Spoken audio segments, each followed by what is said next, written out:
IT в Абхазии как развивается, что может дать толчок и как современные технологии использовать для развития абхазского языка? Об этом будем говорить с Леуаном Лагула, руководителем проекта Фонда развития абхазского языка имени Шинкуба, и Алмазханом Марколя, директором образовательного центра IT-школы STEM Lab. Они у нас в гостях. Леуан, Алмазхан, приветствую, спасибо, что здесь с нами. Добрый день. Добрый день. Тема интересная, волнующая сейчас многих. Давайте начнем с такого общего вопроса. Как вы вообще оцениваете состояние IT-сферы в Абхазии? Насколько эта тема для нас актуальна? С кого начнем? Как удобно. Как вам удобно? Алмазхан, давайте с вас. Очевидно, что в последнее время все чаще и чаще заговорили о IT-сфере в Абхазии, о цифровизации экономики. И мы понимаем, что президент лично поддерживает это направление.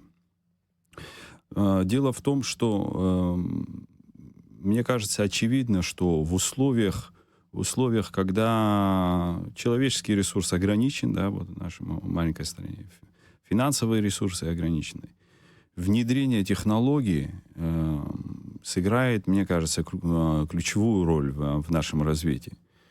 Тем более, что за последнее время такие масштабные изменения связаны с появлением искусственного интеллекта. Я вижу в этом хорошую возможность использовать технологии и развивать эту сферу. Так что хорошая у нас надежда, так сказать, в этом направлении. Ну, интересно, вообще мы на каком сейчас пути? Уже движемся куда-то вперед или пока только создаем фундамент? Вот, Алмазхан, вы сказали, что задача и от главы государства, но это вопрос национальной конкурентоспособности вообще нас как страны, как государства. Поэтому выбора, в общем-то, и нет. Леуан, как тебе кажется? Можно было нас не приглашать, в принципе. Ты уже все сама сказала. Да? Ну, хочется развития. Да. Вы люди, которые этим занимаются. Алмазхан готовит, можно сказать, таких молодых специалистов, которые потом будут продолжать. А ты уже реализовываешь проекты.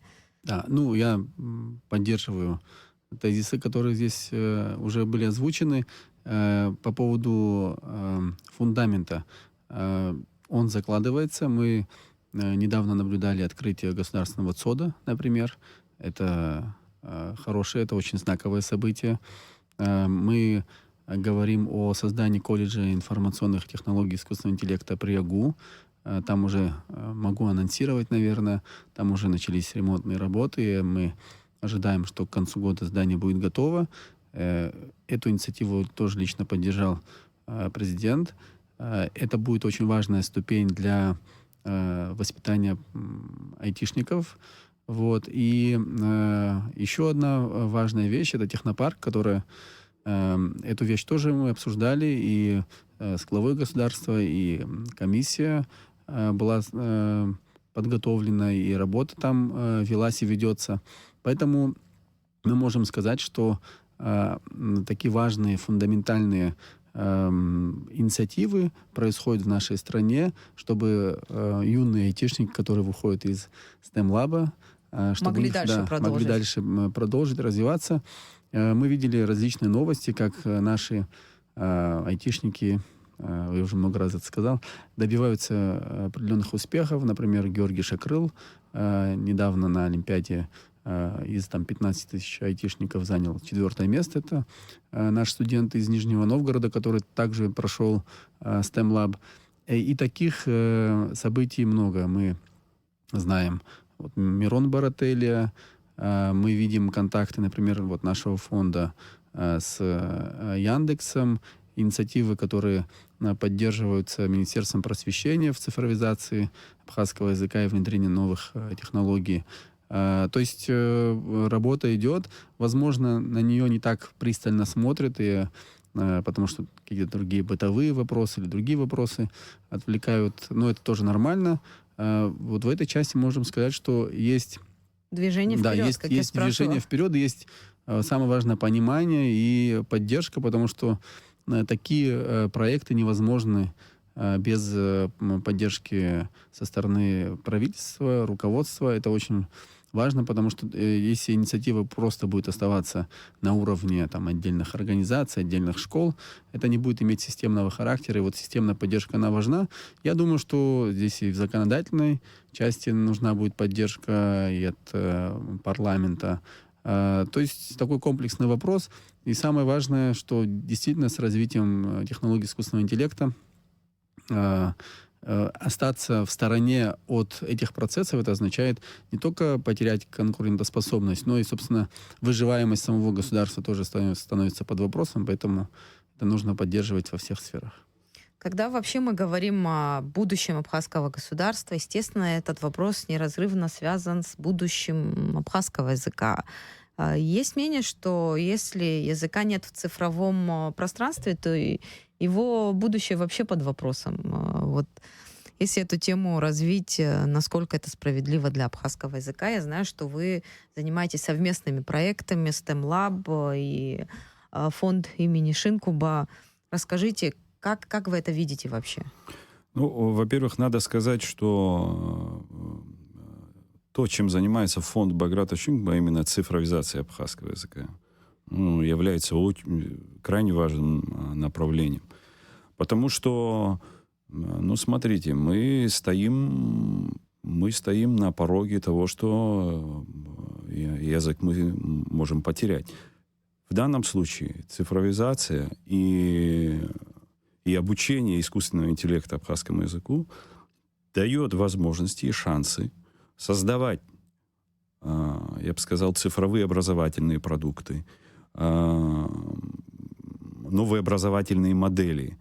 И мы, как IT-школа STEM-Lab, мы бы хотели, конечно, участвовать в этом процессе, так сказать, в спасении абхазского языка и попробовать некие технологические такие подходы к изучению родного языка. Я думаю, что у нас это получится.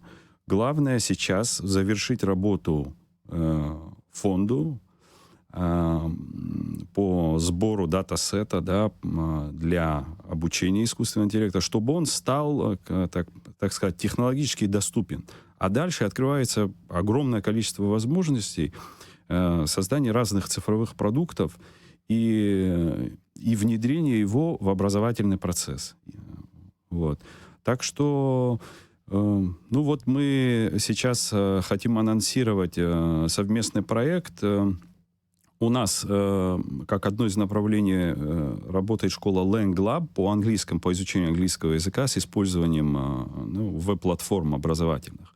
То же самое мы решили сделать с абхазским языком, взять за основу методику, которую разработал фонд, и, возможно, дополнить эту методику новыми цифровыми продуктами и использовать искусственный интеллект. Я думаю, что это будет очень интересно. То есть это сейчас, как многие воспринимают, это не угроза, искусственный интеллект, развитию абхазского языка, а наоборот, в какой-то степени даже преимущество.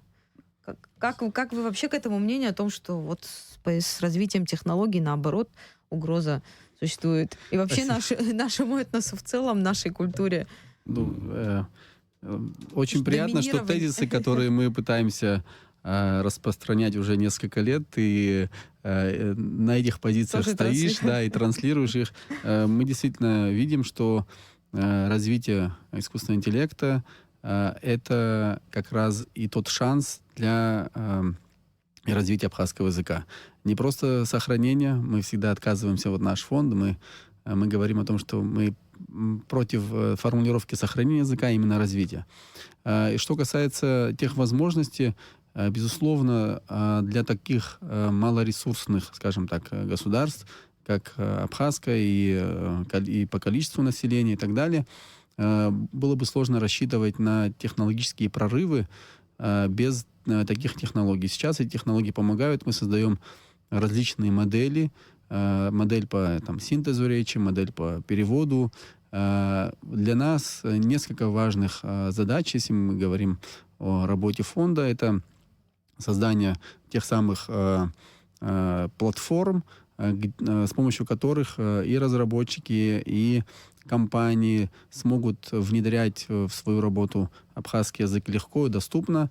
Второе важное направление — это создание большого количества контента на абхазском языке, чтобы в цифровой среде человек, открывая там свой смартфон, ноутбук или телевизор, чтобы у него не было каких-то преград для получения контента на абхазском языке. Это и фильмы, это и музыка, это и мультфильмы для детей, и это различные приложения. Например, когда мы говорим о методике изучения абхазского языка для детей, которая сейчас вот совместно со STEM Lab в тоже экспериментальном таком новом режиме будет с осени внедряться, уже в детских садах Абхазии по нашей совместной программе с Министерством просвещения эта методика внедряется, и мы к этой методике добавили предложение. Мы находимся на финальном этапе, предложение уже готово, определенные детали уже докручиваем, как мы говорим, и это приложение тоже будет доступно. Это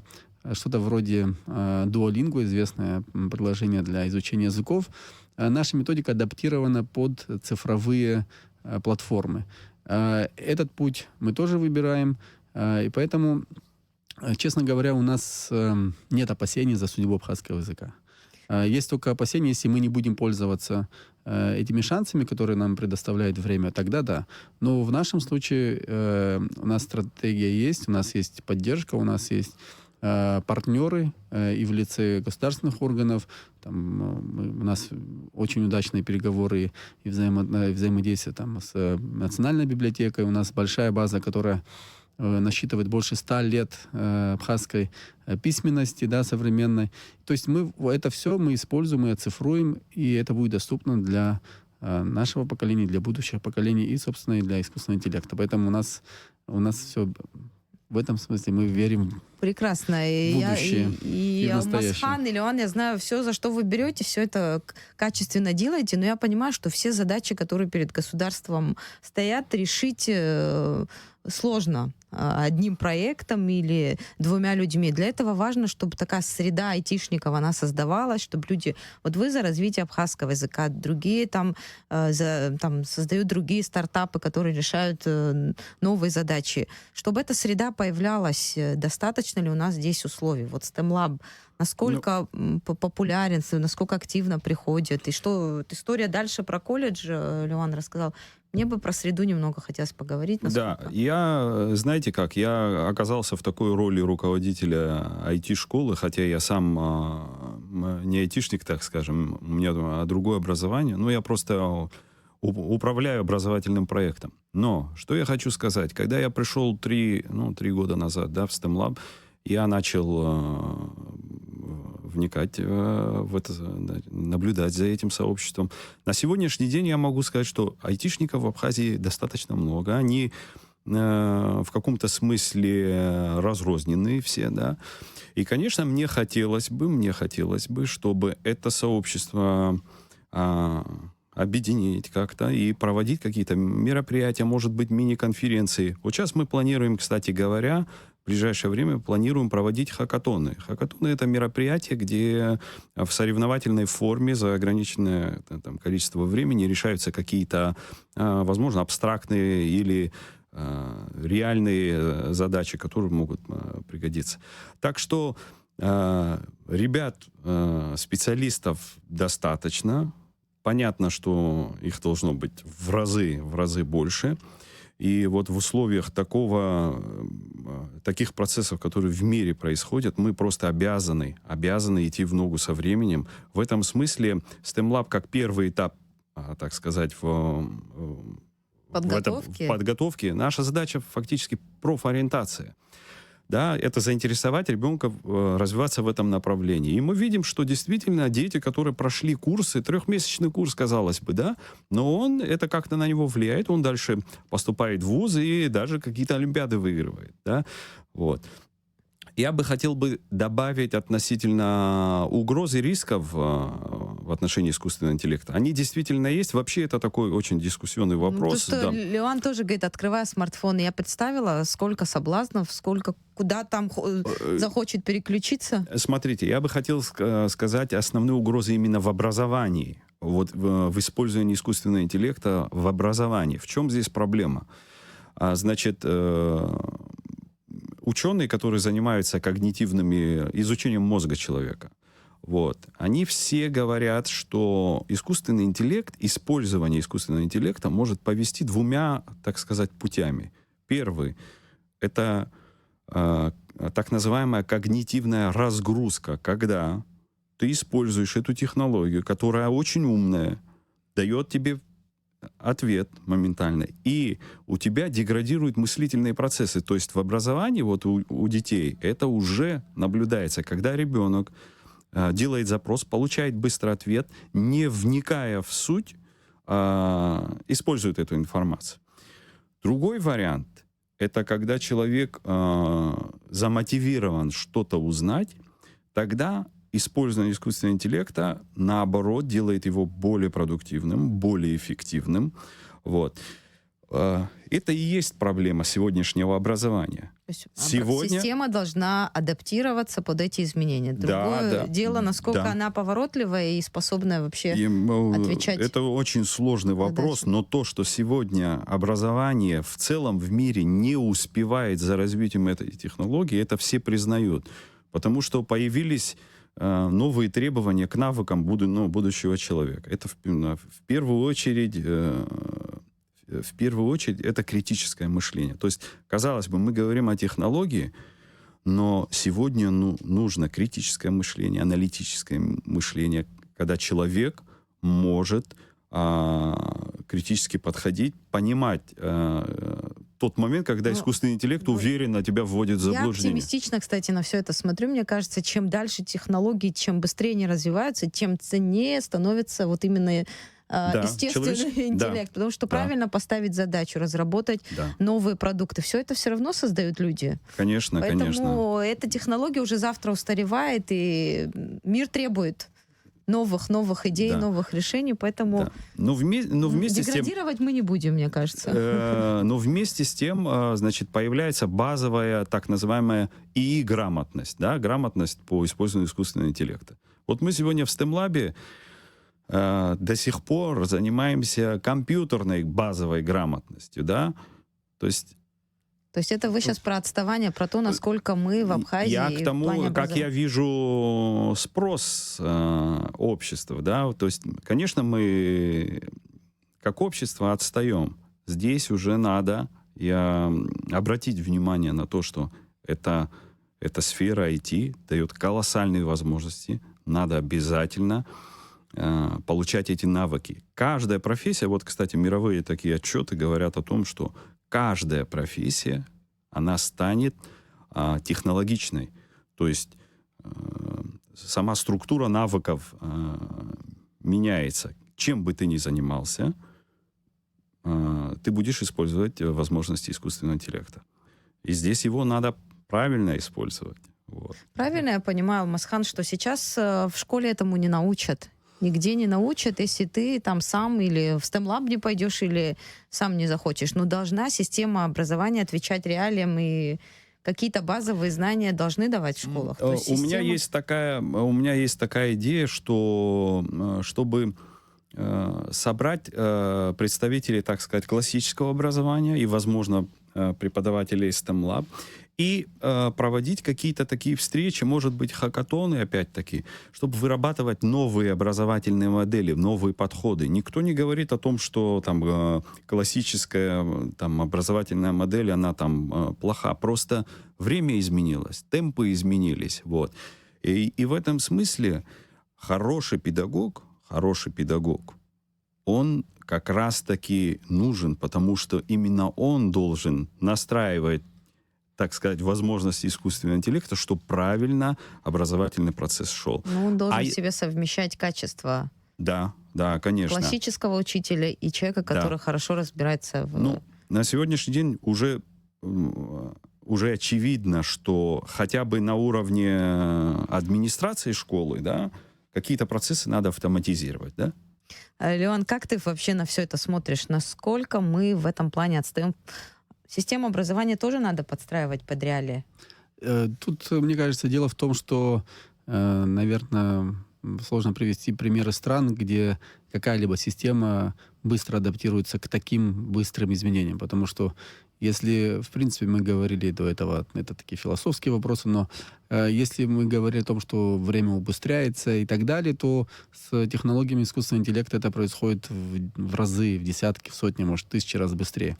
Поэтому системам сложно перестраиваться. Это как бы объективный момент. Второе, с другой стороны, как бы никто не мешает тому, чтобы человек перестроился. А вот и то, что Алмазхан говорил, и грамотность — это фактически обязательное условие для каждого человека, неважно, он в системе образования, в системе здравоохранения, или, не знаю, он дирижер оркестра, понимаете?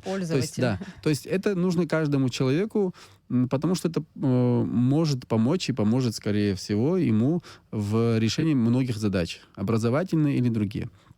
Поэтому в этом смысле я бы не дифференцировал образование от остальных сфер, просто это нужно использовать всем. Ну, мое заключение. Что касается еще вот по поводу вопроса айтишников, их количества и их какое-то такое, скажем, обобщение, то вот как раз, мне кажется, вопрос технопарка, который обсуждался и обсуждается и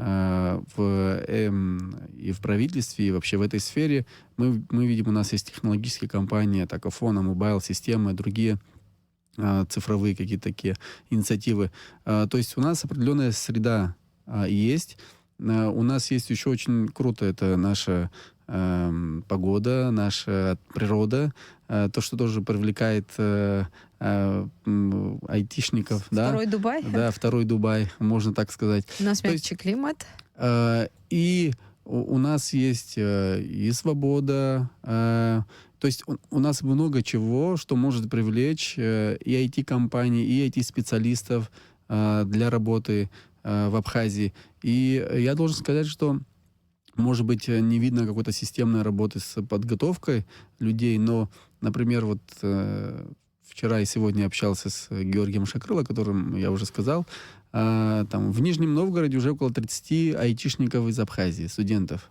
То есть, ну, кто-то как бы знал, что их прям уже там... Я вообще не думала, что даже по стране у нас такое количество. Да, то есть это в одном как бы городе. Если мы возьмем там Москву, там Питер и там зарубежье дальнее, скажем так, то мы, я думаю, что удивимся. И создав такие центры в Абхазии, как колледж, как технопарк, как определенные цифровые такие инициативы, мы будем магнитом притягивать этих специалистов в нашу страну, и потому что в нашем государстве множество задач по цифровизации. Может быть, мы какие-то вещи выдаем желаемые за действительно, но на самом деле у нас очень много задач, и эти задачи могут решать наши же специалисты, и мы можем привлекать из Российской Федерации тоже.